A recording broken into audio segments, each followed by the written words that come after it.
بابا ویني هغه څنګه ورزو پښتنه کو چې د تمنګ سکړی او د سکړی درازي مالټي هم شته. السلام علیکم حاج صاحب ستړی مشه څنګه په توشه کنه کېنه زکه نه ما او ته په چوکۍ ناشتي په چوکۍ کېنه ته کېنه بوټونه بزه در ترنګ ما څنګه طبيعت دې خره خیر خیرت دې آرام ده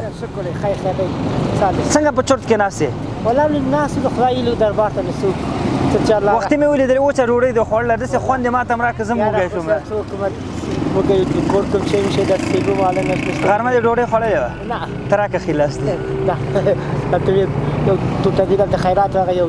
پښیرات د خلاص هغه د غرمه ډوډۍ خوړل مالټر د سپینه کوم خوري ما خو کور تاغه یو بتا ته سپینه خدای پاک دې خیر ورونه زدا یو خو خرم یو بزو خرم ته خره زه خیر ورونه کی اذان تاسو نوشه ځان خام بابا څنګه چلله څه حالات دي شکر کار روزګار څنګه دی ولا کله کله سبا راځي شلو کې کار کوي سحر رئیس ته د شل لپی کړی دی دا تو خره زبردست بل سپینه بل اسپینه بل خرم راځي کنات پکې په دې شلو په ولا نه شکر وباسم چې کوم شکر د ډوډۍ پیسې خو پیدا کړې ډوډۍ پیسې شل لپی پیدا شوې شکر تاسو فکر وکړئ کنه د خلکو کې څومره غټ زړونه ډوډۍ پیسې پیدا کړې شل لپی او شکر دی بیا هم شکر وباسه الله اضافه کوي ولنه څونه ماشومان دي په غاړه دي ماشومان شپږ دانې کور کې بل څوک د کار نشته څوک زه مې کارګر نن ډوډۍ اول هغه بندي شوی زه ان شاء الله چې نه حق د زوی بندي نوم یې څه دی محمد زمین پلار نوم یې څه دی محمد زمین ولد غلام صدیق کوم ځای کې بندي دی دغه په بادام باغ کې دی یوه محکمه والا شوی ده که چېرته محمد زمین د غلام صدیق زوی نه حقه بندي محمد رامین د پلار نوم یې غلام صدیق محمد رامین د پلار نوم غلام صدیق په بادام باغ کې بندي دی که چېرته بې ګناه نه یې کړې یو محکمه یې سوې ده خو پلار یې دا حال دی راخوشې کوي او که چېرته ګناهګار یې خپل سزا به وینم داسې دی خوښ یې او انشاءالله چا سره به ظلم نه کېږي هلته چې ګناه کوي خپل اعمال به ویني چا سره به انشاءالله ظلم نه کېږي او امید دا دی چې دې خلکو ته انصاف ورکول شي صحیح ده زه به کاکا ته نن د شلو په کار کړی بوجې وړه 100 روپۍ دي ولا نه پوهېږم ولې نه پوهېږي هغه نه خبر نه یې ولا یو نفر ماته یو بوجي راکړله یو بوجي همدغه خدای په نامه راکړله څومره وخت کېږي دغه تخمینا یو 19 ورځې کېږي هغه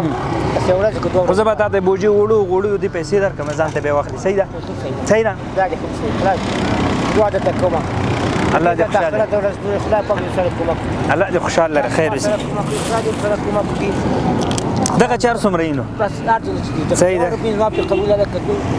یو د 2 د 3 د 4 د 15,600 دا وخت خدای پاک د خپل بندګانو قبول کړي الله خدای پاک دې اجر درکړي عزتمن خیر خدام الټم ته وخلم زبر نه لاړ صحیح ده الله دې ابل دوستانو ګوري خام دا خل چاته لاس نه نیسي دا غیرتی قوم دی والله زه په هر ویډیو کې وایم ډیره سخت نه شي د چا دروازې ته نه درېږي چاته لاس نه نیسي چې کله په انسان باندې سخت راشي هغه وخت کې نو بیا څوک ګرم نه دی یو زوی د کار غم بندي کور کې نه وي مجبور ماشومان دي دا دلته ناست دی ما وکته نظر لري نو پیسې نو واسطه غیر خدای نه ان شاء الله واسطه ته ضرورت نه هر څه الله صحیح ده او نو